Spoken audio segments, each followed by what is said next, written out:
Pessoal, passando por aqui de novo, Preto Crespocar, mecânica em Carandaí, oficina mecânica. Mola espiral, tá? Vou mostrar pra vocês aqui. Este carro tá fazendo barulho na suspensão traseira, uma suspensão até simples. A gente verificou aquela bucha do eixo traseiro, ela tá em perfeitas condições. Essa bucha aqui, ó, tá perfeita, não está com folga.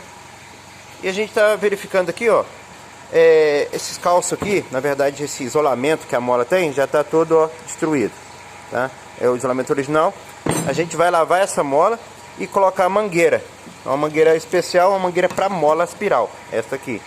Então vai encapar ela igual essa nova aqui. Essa nova é de outro carro, é só para te dar um exemplo de como é feito, tá? E vamos fazer e mostrar para vocês, porque olha para você ver, isso aqui tá ferro a ferro aqui, ó. Vai trazer um ringido, um ruído. E aí embaixo também, tá? Isso vai ser isolado e trocar a coifa e batente do amortecedor traseiro. Essa coifa e batente, para quem pegou um pepino desse aqui, ó, ela faz um barulho quando essa parte aqui dentro que ela tá desgastada, quando ele tá frouxa lá no amortecedor traseiro. Tô falando isso no caso do carro da Fiat, Palio, Siena, bastante carro da Fiat. Ela faz esse barulho aqui, ó, um barulho de ferro com ferro. Entendeu? Um barulho bem irritante e para quem não entende, ó, simplesmente esse barulho. E é simplesmente trocar essa coifa batente. E claro, você vai verificar os amortecedores, está em boas condições, quanto pressão na mão, vazamento e quilometragem também, tá? E mola espiral, essa mola espiral, ela já tem marca de arranhado aqui, ó, tanto de um lado quanto do outro.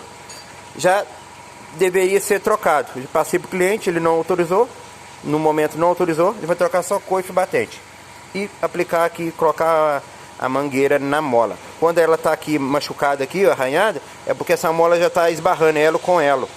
Isso significa que rodou com o amortecedor estragado muito tempo, ou a mola que já está cansada com muito peso, ele chega a esbarrar elo com elo.